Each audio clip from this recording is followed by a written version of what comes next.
또한 너희가 이 시기를 알거니와 자다가 깰 때가 벌써 되었으니 이는 이제 우리의 구원이 처음 믿을 때보다 가까웠습니다. 밤이 깊고 낮이 가까웠으니 그러므로 우리가 어둠의 일을 벗고 빛의 갑옷을 입자. 아멘. 할렐루야. 네, 주일 예배, 수요 예배에 이어서 이 금요일 밤에도 여러분 뵙게 되어서 제가 무한한 영광으로 생각합니다. 우리 잠깐 말씀 나누고 또 이따가 통성으로 뜨겁게 기도할 때 오늘 성령님께서 주관해 주시는 예배 될 줄 믿습니다. 제가 마가야 다락방에서 한참 훈련하고 살아갈 때였습니다. 어느 날 사역을 마치고 제 숙소 방에 들어왔는데 뭔가가 이상한 거예요. 제가 좀 눈치가 빠르고 예민한 편이라 멀쩡한 것 같지만은 뭔가 물건이 살짝 빗나가 있는 것 같고 조금 이상한 느낌을 제가 받았습니다. 뭐 그런가 보다 하고 또 제가 그렇게 하루를 보내고 또 그 다음 날도 들어왔는데 역시 조금 이상했어요. 분명히 제가 받았던 물건들이 틀어져 있었습니다. 셋째 날이 되었습니다. 이상하다. 여긴 들어올 사람이 없는데 하면서 제가 잠시 이제 다락방 오전 집회를 마치고 낮잠을 자고 있다가 뭔가 이렇게 소리가 나는 것 같아가지고 눈을 살짝 떴습니다. 잠기가 좀 밝은 편이거든요. 눈을 떴는데 제 방의 물건에 뭐가 올라가 있는데 과자를 먹고 있었어요. 그게 뭐였냐면 쥐였습니다. 제가 얼마나 놀랐는지 인기척을 하면서 딱 일어나자마자 이 쥐가 그걸 알고 주먹보다 큰 쥐였습니다. 이만한 쥐가 후다닥 하면서 벽에 자기 몸집보다 작은 구멍으로 쑥 들어가는 거예요. 제가 얼마나 기가 막혔는지요. 그게 쥐였더라고요.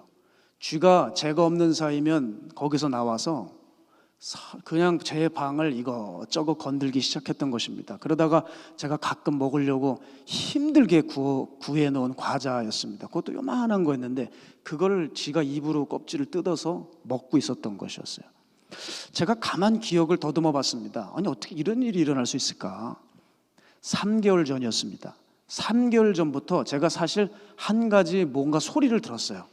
벽에서 뭔가 긁는 소리였습니다. 근데 그게 쥐가 긁는 건지 몰랐죠. 3개월이 지난 어느 날 여러분 벽을 뚫은 겁니다. 벽을 뚫고 제 방을 그렇게 돌아다녔던 것이죠. 제가 그때 깨달았어요. 야, 사탄이 우리에 대해서 이와 같겠구나. 사탄은 우리가 전혀 눈치채지 못하게 우리의 믿음을 조금씩 갉아먹다가 결정적으로 우리의 믿음의 심장을 뚫어 집어삼키는 것입니다. 여러분 아무리 대단한 영적인 사람이 있다 할지라도요 항상 깨어있지 않으면 그 영혼 사냥꾼에게 당할 수밖에 없어요. 여러분 우리는 쉴 수 있고 우리는 휴가가 있지만 그 영혼 사냥꾼의 열심은 여러분 대단한 것입니다. 그 마귀에게는 휴가가 없어요. 우리나 지금 여유롭게 예배를 드리지 그 마귀는 여유라는 게 없습니다. 그가 한번 타겟을 잡은 목표물에 대해서는 포기할 줄 모른다고 하는 것이죠. 심지어 여러분 한 종을 무너뜨리기 위해서요 마귀는 20년 30년을 공을 들여서 그 때가 되어 꼬꾸라뜨리고 말더라고요. 참 여러분 마귀는 이렇습니다. 따라서 주님은 뭐라고 말씀하셨냐? 너희들이 시험에 들지 않도록 깨어 기도하라 그러셨어요. 아멘이시죠? 여러분 믿음이라는 것은요 처음부터 한순간에 무슨 빌딩 무너지듯이 붕괴하는 게 아닙니다.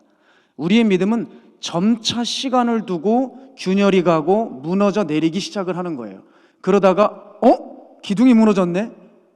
믿음이 지금 다 부서지고 있네? 그것을 발견하는 순간은 이미 때는 늦은 겁니다. 이미 사단에게 잡히는 것이죠. 여러분 그런 의미에서 혹시 이 중에서 신앙의 만성 통증을 앓고 계시는 분은 혹시 없으십니까? 어느 날부터인가 말씀이 지겨워요. 교회 생활이 힘들어요. 못 듣겠어요. 흥미가 없어요. 혹시 이런 분이 있으십니까? 제가 어느 부분은 충분히 이해를 해드리지만요 그것을 아셔야 돼요. 그거 빨리 해결하지 못하면 사단이 여러분의 영적인 심장을 먹어치우고 말 것입니다. 여러분의 믿음 안전하십니까? 제가 여러분 이제 질문을 좀 드릴 텐데요 혹시 여러분 중에 내 믿음이 무너졌다 하더라도 그게 조금 신경이 쓰일 뿐이지 뭐 큰 문제는 아니라고 생각하시는 분 여기 계십니까? 여러분, 그 사람은 종교인이지 신앙인이 아닙니다. 그 사람은 종교에 매여 있는 사람입니다. 종교에는 생명이 없어요. 믿음의 생명이 있는 것입니다. 내 믿음이 갉아먹혀졌는데 내가 지금 죽게 생겼는지를 모르고 여전히 중요한 게 많은 사람들이 있다면 그 사람은 신앙인이 아니라는 것이죠. 제가 이곳에 오니까 몇 분들이 이제 알파인이라고 하는 동네를 구경시켜 주셨어요. 거기가 이제 아주 부유하고 멋지게 생긴 동네라고 합니다. 그래서 제가 한번 쭉 한 바퀴 돌면서 야, 어떻게 이런 영화에서 보던 그런 주택들이 있을까? 여러분, 그런 생각을 가졌는데요. 솔직히 말씀드릴까요? 예쁘긴 너무 예쁜데 부럽지가 않아요. 그 대단한 저택에 성령님이 주인이 아니시면요, 그건 고스트하우스예요. 그냥 유령의 집에 불과합니다. 거기다 요즘 또 알아서 유령까지 걸어 놓으셨더라고요. 해골들 알아서 해놓으셨더라고요. 나는 해골의 집이야, 뭐 이런 얘기겠죠. 거기 몇 채, 알파인의 몇 채 집을 가지고 있다 할지라도 내 안에 믿음이 없으면 아무 의미가 없어요. 그게 여러분 마음에 지금 와닿지 않으시죠? 그러면 여러분은 종교 생활하고 계시는 거예요. 제 이야기가 맞아. 나 사업에 망해도, 내 남편이 잘 안 돼도 나 그거랑 관계없이 내 믿음이 아직 살아있잖아. 이러면 여러분은 신앙인이에요. 그런데 이게 뭐 그냥 뭐 목사님이니까 저런 얘기 하겠지. 그 사람은 종교인이에요. 여러분, 누가 신앙인일까요? 믿음 떨어지면 죽을 것 같고, 기도가 안 되면 안달복달나고, 버틸 수가 없고, 내 안에 하나님의 숨결이 느끼지 않으면 견디지 못하는 사람들이 있어요. 그 사람들이 신앙인이에요. 사람은 내 마음 안에 있는 것을 찾고 구하게 되어 있다고 지난주도 말씀드렸습니다. 여러분 안에 하나님이 가장 중요하면, 내 안에 하나님 떠나면 그때부터 고통이 시작되는 거예요. 그런 맥락에서요, 제가 요즘 한국에 있을 때 골머리를 앓고 좀 고통스러워하는 부분이 있습니다. 그게 뭐냐면 제 목양실에 창문이 없어요. 그래서 산소 유입이 안 됩니다. 그래서 항상 설교 준비를 할 때 되면 조금만 지나면 머리가 띵하고 멍하고 이산화탄소가 가득해요. 그러다가 제가 만약에 그 안에 오랫동안 있다가 다른 외부인이 제 목양실에 똑똑하고 들어오잖아요. 그럼 뭐라는 줄 아세요? 공기가 죽었어요도 아니야. 이거 썩었어요. 이래. 여기 어떻게 이러고 있어요? 그래. 그래서 제가 환풍기라는 걸 달아놨어요. 아주 힘들게. 근데 환풍기를 아시겠지만 환풍기는 공기 유입이 되는 게 아니라 안에 있는 냄새를 빼가는 거잖아요. 그러니까 이게 답이 없는 거예요. 그러니까 저희 교회 스태프들이 45,000원짜리 무슨 하루 산소 해가지고 요만한 스퀘어 조그만 상자 같은 걸 가져왔어요. 거기다 책상에다 두면 여기서 산소가 나온다는 거예요. 그래서 갖다 놨습니다. 개뿔, 택도 없어요. 택도 없어. 뭐 이걸 왜 갖다 놓은 거냐. 괜히 그냥 거슬리기나 하고 그냥 내려놓을까 고민하고 있는 거예요. 여러분, 제 목양실만 들어가면 이렇게 힘이 들어요. 왜냐하면 저희 건물 중에 뭐 건물이라 할 것도 없어요. 상가니까. 가장 열악한 곳을 제가 끌어안은 거거든요. 근데 창문을 그래도 확인하고 끌어안았어야 되는데 정말 창문이 없었던 거죠. 제가 그 산소가 없는 제 목양실에서 그렇게 하루하루 지내고 정말 거기서 설교를 만들어낸다는 게 기적인데, 제가 그때마다 절실히 깨닫는 것은 산소가 우리 눈에 보이지 않지만 그게 없으면 사람이 얼마나 고통스럽고 힘든지를 제가 제 몸소 체험했습니다. 제가 여기 있다 보니까요, 정말 슈퍼 가서 큰 봉지를 사고 싶어요.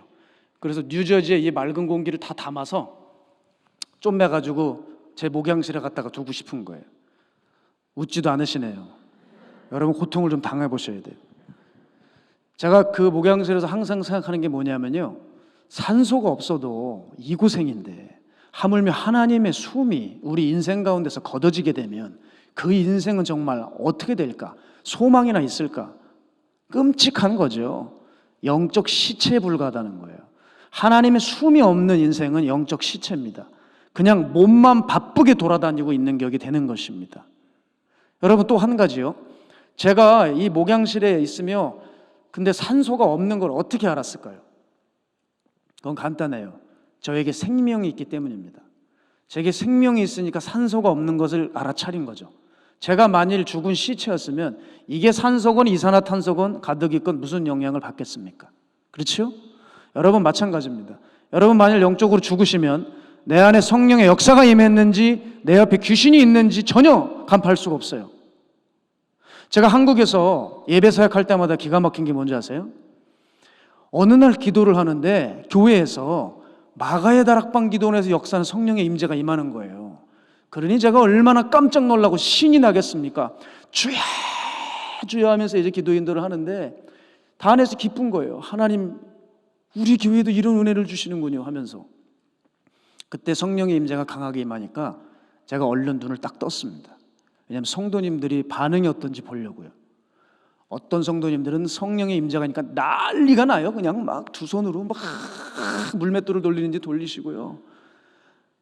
어떤 분들은 자요. 제가 그 모습을 보면서 저 사람이 하는 말은 지금부터 믿을 게 안 되는구나. 영적으로 완전 죽어 있는 거예요.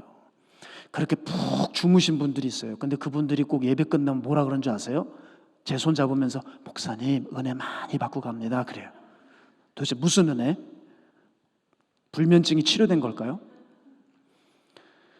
제가 그때 깨달았어요. 이분들은 타성에 젖어서 이게 습관적인 멘트를 목회자들에게 하시는구나. 이 사람은 영이 완전 죽었는데 자기는 모르고 있는 거예요. 제가 장담하는데 그 사람은요 교회 문 열고 나가는 순간 거의 90% 이상 마귀에게 딱 붙들려서 세상적인 삶 살다 끝날 것입니다. 여러분 이와 같이 저는 영적인 것에 대해서 관심도 없고 종교 생활하고 있는 사람들의 모습을 보면서 뭘 깨닫는지 아세요? 제가 마귀에게 대화를 해요.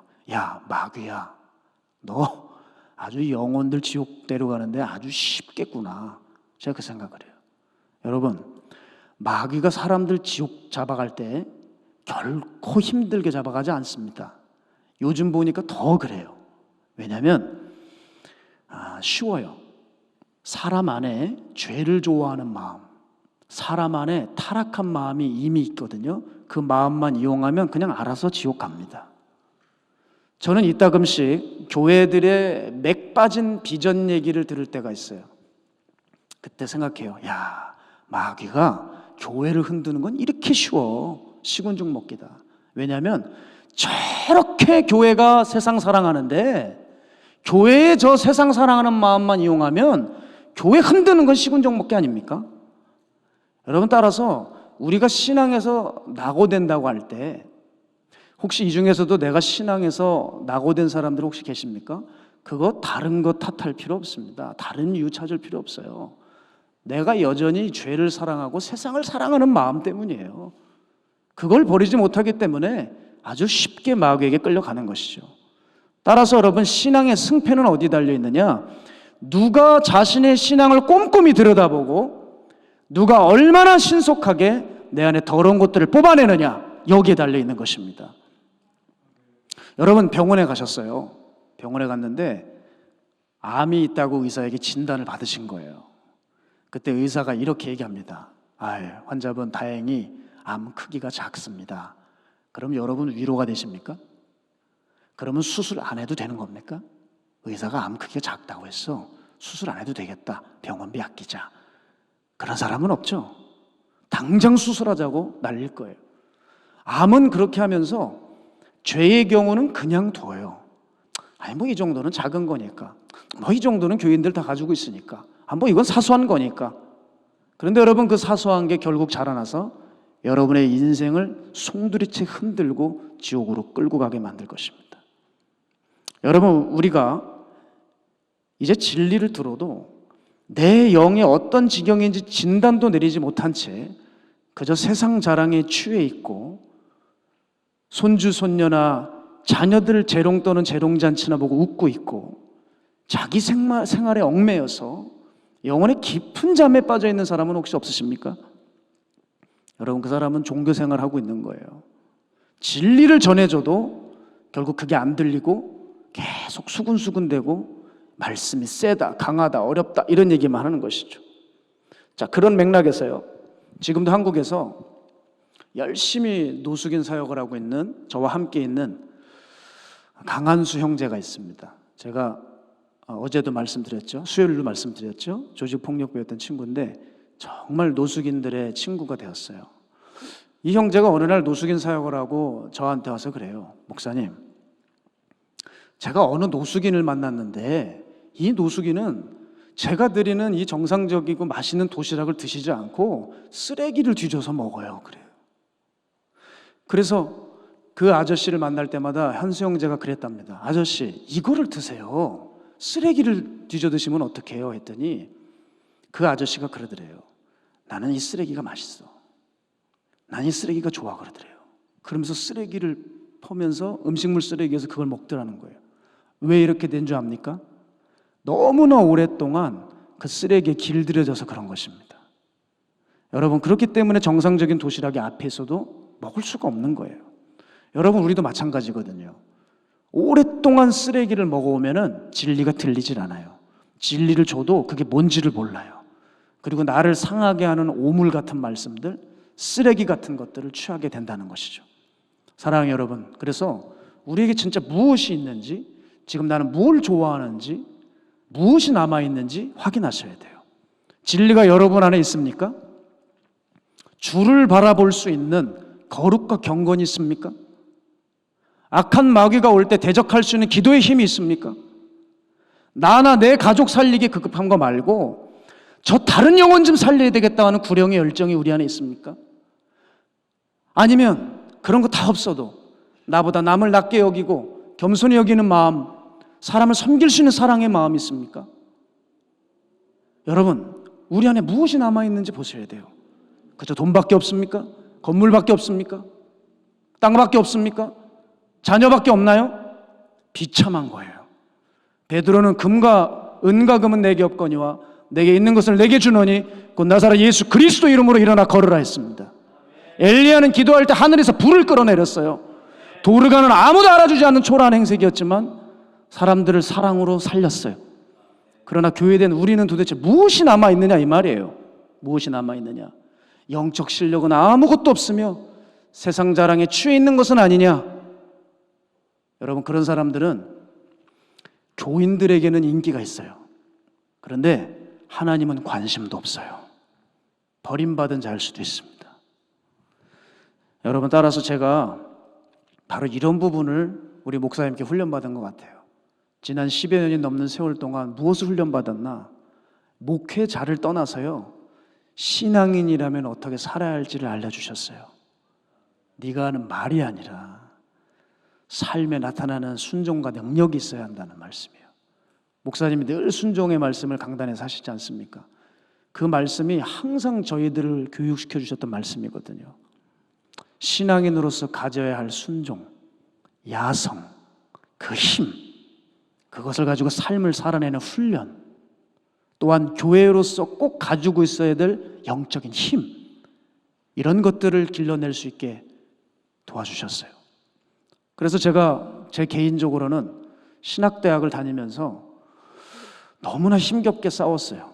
여러분, 신학교 하면은 목회자 후보생들이 나오는 막 거룩한 장소로 보시겠지만 그렇지 않은 경우가 참 많습니다.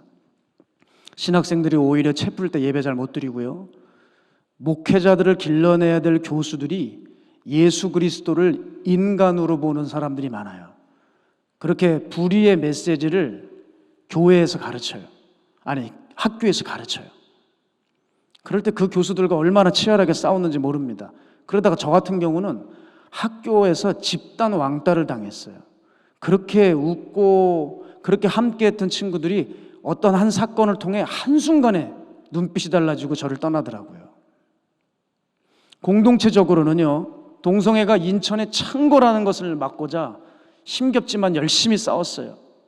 특히 어느 날이었어요. 저희 교회 앞에, 저희 교회는 인천 구월동인데 그 구월동 근처에서 동성애자들이 올라탄 그 퀴어 퍼레이드 차량이 지나간다는 거예요. 딱 저희 교회 앞을 지나가는 거예요. 여러분, 어떤 목회자가 그거 보고 가만히 있겠습니까? 교인들 모아서 함께 나가서 싸웠어요. 그러다가 보니까 저도 아킬레스건을 다쳐서 지금도 이렇게 운동화를 신고 항상 다녀요. 우리 찬양인도자 형제님이 묻더라고요. 목사님은 바쁘셔서 운동화를 신고 왔냐고. 그게 아니고 그때 다쳐서 딱딱한 구두를 못 신습니다. 그래서 항상 운동화를 신고 다녀요. 푹신푹신한 거예요. 물론 몸은 좀 불편하지만 주님이 하시면 저 후회한 적 한 번도 없습니다. 왜냐하면 제가 해야 될 걸 했기 때문에. 그리고 그날 청년들이 또 그렇게 참여시키지도 않은 청년들이 뛰어나오는 거예요. 근데 하필 부르지도 않은 청년이 갑자기 나와서 퀴어 퍼레이드 차량이 지나간다고 저희들이 시킨 적도 없는데 자기가 뛰어들어가 버린 거예요. 가서 어디를 잡았냐? 퀴어 퍼레이드 차량을 막는 범퍼를 딱 잡았습니다. 가지 못하게. 근데 잡자마자 경찰력이 동원해서 그 형제를 뜯어냈어요. 근데 문제는 뭐냐면 그 범퍼가 아주 날카로운 철로 되어 있었습니다. 두 형제들이 그렇게 뜯겨가면서 경찰력에서 강제로 뜯기면서 그만 손가락이 절단이 됐어요. 신경이 절단됐고 손가락이 겨우 이렇게 달라붙어 있었습니다. 그리고 정말 고난이도의 5시간이 되는 수술을 받았죠. 그래서 정말 너무 괴로웠었습니다. 근데 제가 들었어요. 그때 이 교회가 저희 형제들을 위해서 그렇게 중보하셨다고 하시더라고요. 제가 이 자리를 빌어서 꼭 감사 인사를 드리려고 해서 제가 이렇게 말씀을 드리는 겁니다. 너무 감사합니다. 여러분의 기도 덕분에 형제들이 많이 회복이 됐습니다. 그러나 부분적으로는 핸디캡이 왔어요. 완전히 주먹은 쥘 수가 없는 상태입니다. 제가 그 손을 보면서 얼마나 괴로웠는지 몰라요. 그런데도 어쩔 수 없는 것은 우리들이 해야 할 것은 해야 하니까 그 형제들은 조금도 원망하지 않더라고요. 감사하대요. 주님을 위해서 드릴 수 있다는 것이 있어서요. 제가 눈물이 났습니다. 사랑하는 여러분, 이런 얘기죠. 신학생이 신학 지식 자랑하는 것이 아니라, 목회자가 교회 크다고 자랑할 것이 아니라, 어느 성도가 주님의 음성 들었다고 자랑할 것이 아니라, 우리들은 뭘 해야 될까요? 하나님 사랑하는 마음, 하나님 어떻게 경외해야 되는지, 하나님 어떻게 섬길 수 있는지를 우리 세상에 보여줘야 된다는 것이죠. 그렇지 않으면요, 교회들이 맨날 뭐 쩍쩍컬컬대면서 지식적인 거, 합리적인 것만 따져 물어요. 그래서 한국교회 같은 경우 보세요. 성도들이 머리만 이만해졌어요. 삶은 살아내지 못하며 머리만 이만해져서 지식의 저주에 갇혀서 그게 감옥인 줄도 모르고 맨날 성경 지식만 입으로 나열하고 머릿속에 집어넣으려고만 하고 있는 것입니다. 여러분, 이렇게 우리들은 신앙인으로서 할 것은 하지 않고 엉뚱한 것 자랑하고 있지는 않나 생각해 보셔야 돼요. 계시록을 보십시오. 라오디게아 교회는 뭘 자랑했습니까? 부를 자랑했잖아요.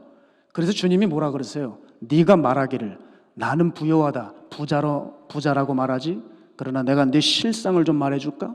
너는 곤고하다, 너는 가난하다, 너는 가련하다, 너는 눈멀었다, 너는 헐벗었다. 그러니 너는 가서 안약을 사서 네 눈에 발라 네 눈이 다시 보이게 하라. 주님께서 심각하게 경고하셨어요. 여러분, 우리에게 물어야 돼요. 우리는 가난하지만 능력이 있었던 서모나 교회를 닮았는지, 아니면 건물과 돈은 가지고 있지만 영적으로 죽어버렸던 라오디게아 교회를 닮았는지, 오늘 우리 안에 이 질문을 던져야 이 질문이 우리를 살리는 질문이 될 것입니다. 바라기는 오늘 성령께서 이 자리에 오셔서 우리의 영적인 실상을 다 드러내 주시기를 원합니다. 그래서 우리 나중에 기도할 때 막 여기저기서 막 소리가 나고 탄성 소리가 터지면서 하나님, 이 죄인 어떻게 해야 됩니까? 완전히 종교적 위선으로 똘똘 뭉친 자입니다. 제 이 종교적인 가면을 벗겨주십시오. 이 껍데기 좀 떼어주십시오 하면서 가슴치며 회개의 울부짖음을 통해 성령께서 이 교회를 다시 일으켜주시고 하나님이 뉴저지 일대를 이 교회를 통하여 정화시키는 놀라운 역사가 일어나게 될 줄로 믿습니다. 여러분, 우리 죄에서 오늘 돌이키면 그동안 쥐새끼처럼 우리들 주변에 어슬렁거리고 숨어있던 우리의 영혼을 갉아먹던 그 마귀가 모든 발톱을 빼고 떠나가게 될 것입니다. 그리고 하나님께서 이 교회를 통해 선한 역사를 이루실 것입니다. 따라서 여러분, 우리가 이제 우리를 잠들게 하고 만성적인 신앙에 빠지게 하는 이 공격으로부터 벗어나려면 무엇을 해야 될까요? 무엇을 해야 될까요?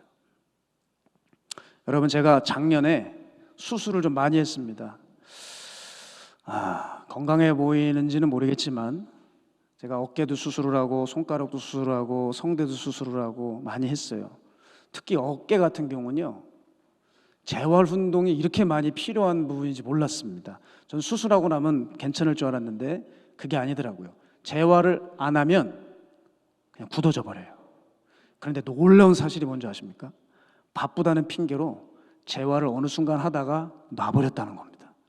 그러다가 어느 날 제가 번뜩 정신이 차린 거예요. 야, 내가 미쳤지. 지금 뭐 하고 있냐? 어쩜 재활을 쉬고 있냐?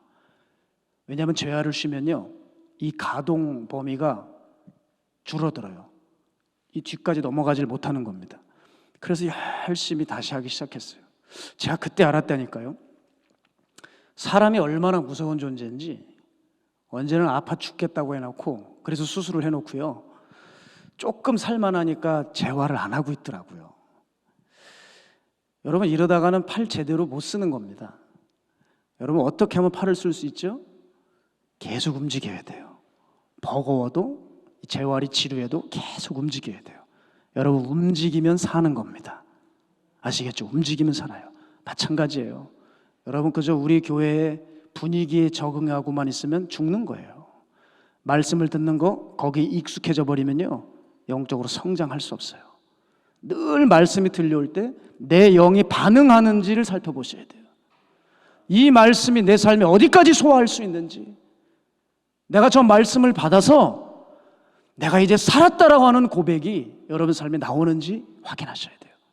지금은 자다가도 깰 때라고 사도 바울은 말해요. 여러분, 로마 교회가 있을 그때도 더욱 심판의 날이 가까운다고 바울은 얘기했는데 지금은 어떻습니까? 더욱 자다가 깰 때죠. 더더욱 심판의 날이 다가오고 있습니다.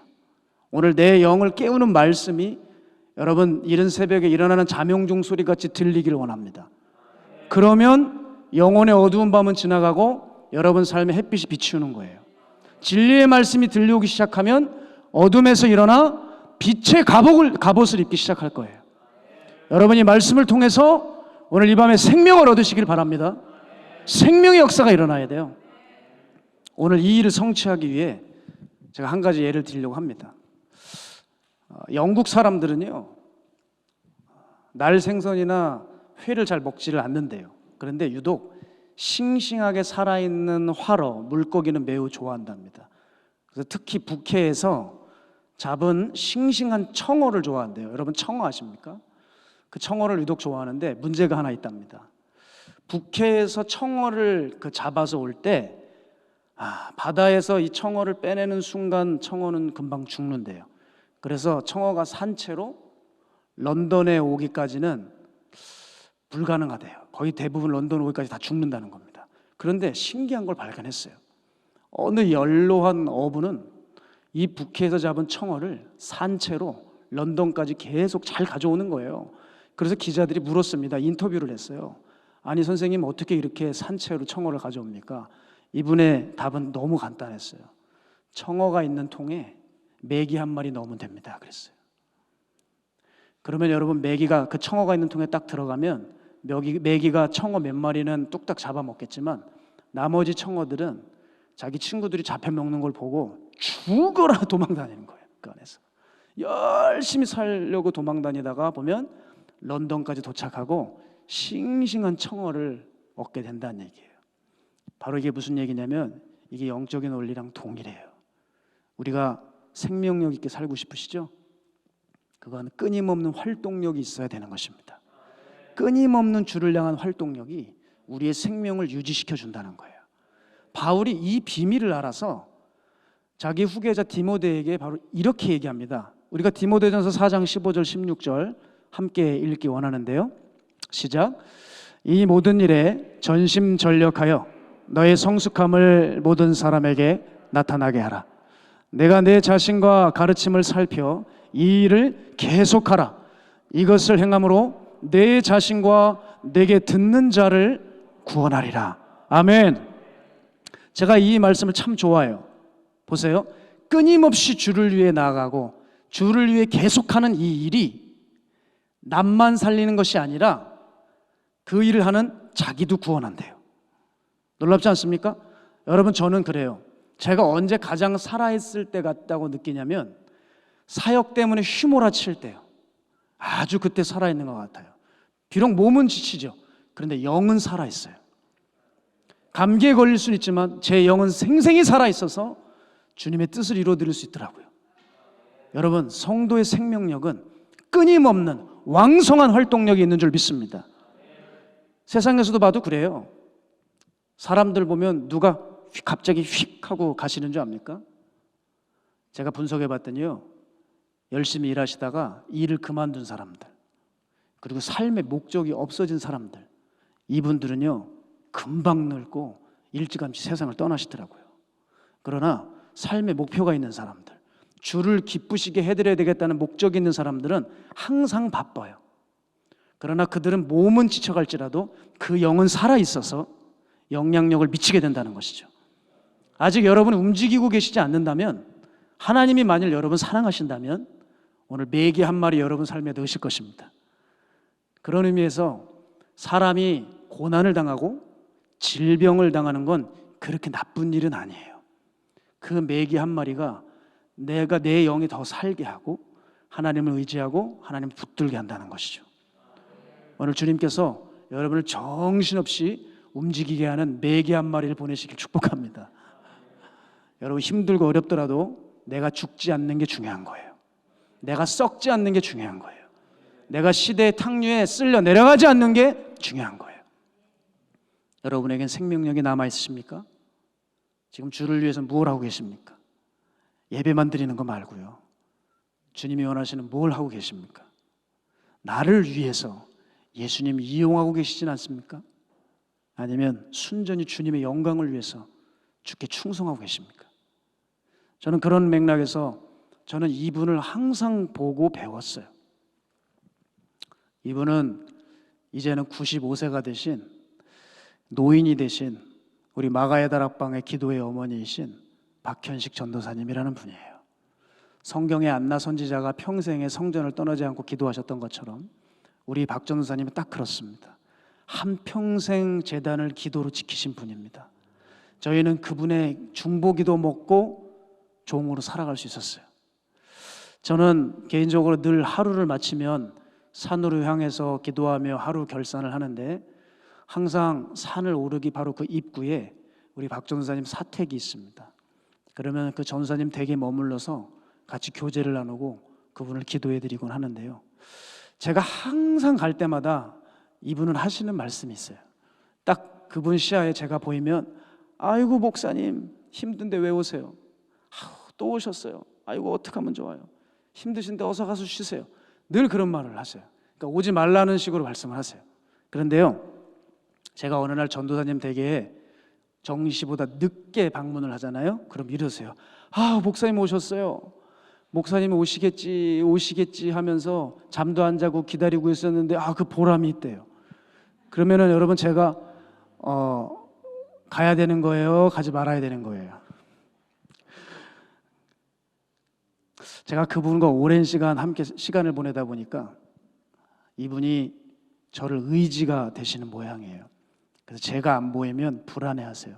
제가 지방 신방을 갔다 왔더니 목사님 안 오셔가지고 이틀 동안 자기 죽는 줄 알았다는 거예요.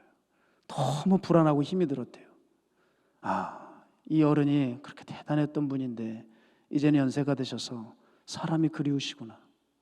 내가 옆에서 지켜드려야지 하면서 항상 그분과 교제를 하는데, 이번에도 제가 미국을 오면서 두 사람이 걱정이 됐어요. 한 사람은 강한수 형제고요, 한 사람은 박현식 전도사님이었습니다. 제가 매일 기도를 해드렸는데 미국에 오니까 기도를 못 해드리잖아요.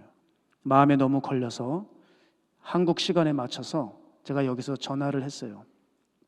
그 전도사님 옆에 있는 자매에게 전화를 해서 얼른 전도사님 귀에 전화기를 갖다 대어라. 그래서 갖다 대드리고 제가 기도를 해드렸어요. 그렇게 전사님이 힘겹게 아멘 하시더라고요. 아마 주무시다가 받으신 것 같아요. 그런데 예상치 못하게 그 다음날 카톡이 하나 왔어요. 바로 옆에서 돕는 그 전도사님 옆에서 돕는 자매분이 전도사님의 기도 내용을 그리고 이야기를 녹음해서 그 육성 녹음 파일을 카톡으로 보내오셨더라고요. 제가 이 미국에서 전도사님 목소리를 듣는데 늘 들었던 목소리거든요.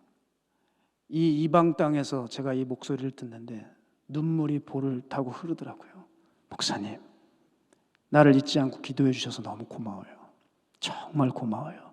나 목사님에서 지금 기도하고 있어요. 하나님께서 목사님의 기도를 들으셨대요. 아마 영적으로 함께 해주실 거예요 하면서 여러 말씀들을 해주시는데 잘 다녀오세요 하는데 그렇게 눈물이 나더라고요. 실은요, 여러분, 고마운 건 저예요. 저같이 더러운 사람이 한평생 하나님과 가깝고 깨끗하고 고결한 분을 제가 섬길 수 있다는 게 제게 무한한 영광이에요. 여러분, 그거 아십니까? 기도를 해드리는 게 아니라 하루 동안 지쳐있다가 그분이 누워 계신 침상에 무릎을 딱 꿇고 있으면 그 깨끗하신 그 하나님의 사람을 통해 제가 깨끗해지는 것 같은 거예요. 저는 잊을 수가 없어요. 그리고 그분이 무엇보다도 저를 기다리신대요. 이게 얼마나 감사한 일인지 몰라요. 이 하나님의 사람이 이제 제 곁을 떠나시면 난 얼마나 힘들까. 이 정이 들을 대로 들어버린 거예요. 제가 이분을 보면서 느끼는 것은 뭔지 아십니까? 생명력이에요. 95세신데 아직도 영적으로 살아계세요. 제가 어느 날 산에 늦게 올라갔어요. 새벽 한 1시 반인가 2시쯤에 올라가서 늦게 한 3시 넘어서 이제 산을 내려오는데 깜짝 놀랐습니다. 그 늦은 새벽에 전사님 숙소에서 전사님 목소리로 주여 주여 기도를 하시는데 제가 제 차를 탈 수 없고 우리 전사님 숙소를 향해 고개를 숙이면서 인사를 했어요. 정말 하나님의 사람에 대한 제가 예우를 해야 되겠더라고요. 고개가 숙여져요. 저는 이런 생각이 들었습니다. 이곳에 오니 정말 세련되고 부유하고 근사한 분들 많이 계시더라고요.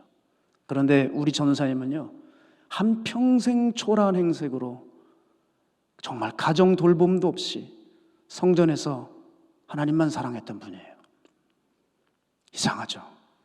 시간이 가면 갈수록 우리 전사님 너무 보고 싶은 거예요. 이분처럼 하나님 앞에서 영적으로 부유하고 생명력이 있는 분이 있으실까? 95세인데도 불구하고 아직도 환상을 보셔서 저에게 주님의 환상을 저에게 알려주세요. 주님이 이런 음성을 오늘 주셨다고 저에게 들려주세요. 얼마나 깜짝 놀라는지. 사랑하는 여러분, 우리가 하나님 앞에서 살아있습니까? 죽었습니까? 사람들 앞에서 하는 말 말고요, 여러분의 삶에서 얼마나 하나님과 동행하고 하나님 간절히 찾고 구하고 계십니까? 거기에 나의 영적인 생명이 달려있다는 것이죠. 저도 이 부분을 깊이 깨달아요. 하나님을 위해서 흘린 땀, 흘린 눈물, 정성, 하나님 절대 잊지 않으시더라고요. 제가 지금부터 말씀드릴 거는 사실 얘기를 안 하려고 했는데 자꾸 마음을 주세요. 제 간증을 들으신 분들도 있으시겠지만 제가 그냥 말씀드리려고 합니다. 제가 마가의 다락방 기도원에서 찬양 인도를 할 때인데 예전에는 지금처럼 찬양 인도자가 많지 않았을 때예요. 그래서 제가 어떤 때는 한 주를 내내 혼자 찬양 인도를 하는 거예요. 정말 그때는 어떻게 그걸 했는지를 모르겠습니다. 그날도 이제 목요철야 저녁 찬양 인도를 마치고 그 다음 날이 이제 금요일 오전까지 배정을 받은 상태인 거예요. 근데 제가 찬양 인도하는 스타일이 좀 이거 좀 고치고 싶거든요. 좀 저도 세련되게 하고 싶은데 너무 강하게 하는 거예요. 그러다 보니 막 넥타이가 그냥 여기까지 막 젖고 온몸이 땀에 젖어요. 제가 그렇게 또 금요일 오전까지 배정을 받았는데 아침에 눈을 떴는데 몸이 안 일어나지는 거예요. 끙 일어나는데 제가 있던 방은 좀 특이합니다. 그 작은 방 안에 화장실이 달려 있어요. 근데 항상 문이 망가져서 문이 이렇게 제껴져 있습니다. 자고 일어나서 이렇게 보면 그 앞에 화장실이 바로 보여요. 일어났는데 거기 수도꼭지에 물이 똑똑 떨어지고 있었어요.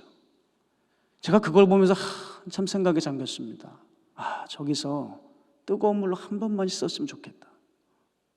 왜냐하면 7개월 동안 다락방에 찬물만 나오는 거예요. 보일러가 다 망가져서. 여러분, 여름에는 찬물로 샤워할 수 있습니다. 가을도 할 수 있어요. 여러분, 가을도 할 수 있는 거 아세요? 근데 산물은 굉장히 차잖아요. 초겨울이 될 때였어요. 그때는 샤워를 할 수가 없어요. 그냥 막 공중공중 뛰어야 돼요. 아시죠? 여기 샤워 안 하십니까? 그런 게 있어요. 이번 한 번만 뜨거운 물로 샤워를 하고 싶은 거예요. 그동안 너무 오랫동안 찬물로 하니까 뼈가 상하는 것 같더라고요. 물이 너무 차면 뼈가 상하는 것 같은 거, 여러분 그 기분 아십니까? 야, 정말 오늘 한 번만 뜨거운 물로 씻고 내가 좀 나갔으면 좋겠다. 그래서 저는 푸념을 하고 있을 때 이럴 시간이 없어. 빨리 일어나가지고 이제 수도꼭지를 틀었어요. 틀고 이제 심호흡을 하면서 자, 이제 들어가는 거야. 이제 한번 하는 거야. 임진혁 깔끔하게 끝내고 나가자. 그래서 집어넣습니다. 깜짝 놀랐어요. 뜨거운 물이 나오는 거예요. 제가 다 씻고 나올 동안 뜨거운 물은 콸콸콸콸콸 나왔습니다. 너무 깜짝 놀라서 머리로 말리기도 전에 대충 하고 밖으로 뛰쳐나갔습니다. 그래서 사찰 집사님한테 갔어요. 집사님, 보일러 고쳤죠? 그랬더니 고치긴 뭘 고쳐? 완전히 파이프가 눌러붙어서 그거는 사람들이 와도 며칠이 걸리는 수고를 해야 된대요. 옆에 가서 이제 문을 두들겼습니다. 집사님, 보일러 고쳐서 뜨거운 물 나오죠? 그랬더니 아이고, 내 머리를 보세요. 지금 떡진 거 안 보여요? 지금 커피포트에다 물 끓여가지고 그걸로 지금 머리 감을 참이에요. 옆에 또 한 목사님이 살았어요. 지금 뜨거운 물 나오죠? 나오긴 뭐가 나오냐요? 틀어보라고. 찬물이 나오는 거예요. 이게 뭔가 해가지고 제 방에 들어가서 문을 닫고 무릎을 꿇었습니다. 주님, 도대체 이게 뭔가요? 그때 제 평생에 잊지 못할 말씀을 하나 주셨어요. 네가 진정으로 나를 붙들면 내가 너에게 어떻게 하는지 보여줄게. 네가 진정으로 나를 붙들면 내가 너에게 어떻게 하는지 보여줄게. 여러분, 저는 그게 제 평생 종으로서 걸어가는 길에 모든 것입니다. 저는요, 하나님이 저를 기억하실 줄 몰랐어요. 주를 위해 살겠다고 달려갔던 시간들, 헌신들 저는 기억 못하실 줄 알았어요. 왜냐하면 난 너무 더러워서, 나는 너무 죄 가운데 있었던 사람이라, 나 같은 사람은 하나님께서 외면하실 거야, 저는 그런 생각에 잡혀 있었거든요. 그런데 주님이 다 보고 계셨고 저를 기억하고 계셨더라고요. 네가 지금처럼 나를 붙들라는 거예요. 이 마음을 잊지 않으면 내가 너와 항상 함께 할 것이라는 거예요. 네가 기도하는 것보다 더 나은 것들, 네가 알지 못하는 것까지 허락해 주겠다는 주님의 그런 음성들이에요. 사랑하는 여러분, 저의 생명력은 뭔지 아세요? 주를 붙들고 놓지 않는 데 있어요. 저는 이 마음으로 교회를 세워갔고요, 앞으로도 저는요, 이 주님 안 계시면 저는 죽는 사람이에요. 주님 없으면 저는 제 목회는 끝입니다. 주님이 저를 떠나시면 전 죽습니다. 전 그거를 정말 분명히 압니다. 사랑하는 여러분, 우리의 생명력은 어디서 올까요? 주님을 붙드는 데서 온다는 것이에요. 주님을 붙드는 데서. 여러분, 제가 지금도 너무 감격스러운 게 뭔지 아세요? 저는 제가 성대 수술을 하고, 하나님, 제가 마가의 다락방에서 제 목을 다 드렸습니다. 과연 수술을 해도 예전처럼 찬양이 되고 목소리를 쓸 수 있을지 저는 모르지만 주님, 조금도 후회하지 않습니다 하면서 제가 마취를 하면서 제 의식이 이를 때까지 주님께 기도를 드렸어요. 전 다시 이렇게 설교할 줄 잘 몰랐어요. 근데 놀라운 게 뭔지 아세요? 아무리 소리를 쳐도 이제는 목에 통증이 없어요. 주님께서 또 저를 만져주신 거예요. 그러니 제 삶이 어떻겠어요? 또 드려야지. 내가 다시 한번 마가의 다락방에 쓴다면 난 절대 내 목 아끼지 않을 거야. 내가 예전같이 동일하게 하나님 앞에 모든 것을 다 쏟아부어 내 주님을 찬양할 것이다. 그렇게 설교할 것이다. 왜냐하면 주님은 다 그것을 기억하고 계셨기 때문입니다. 사랑하는 여러분, 우리는 이제 뭐 해야 될까요? 성도가 성도로서 생명력을 지키는 것입니다. 교회가 교회로서 해야 할 일들을 지켜내는 거예요. 그 일에 게을리지 않는 것입니다. 그럴 때 하나님께서는 우리에게 승리하게 해주실 것입니다. 성도의 생명력은 어디서 옵니까? 오직 주님으로부터 옵니다. 주를 향한 헌신과 사랑과 그 충성, 여러분 오늘부터 심어보세요. 주님 결코 잊지 않으십니다. 주님 여러분을 기억하실 것입니다. 오늘 주님 앞에 삶의 귀한 옥합마저도 깨트리며 오늘 주님 앞에 나아가기를 간절히 소망합니다. 오늘 우리 함께 이 찬양하면서 결단하는 시간 가졌으면 좋겠어요.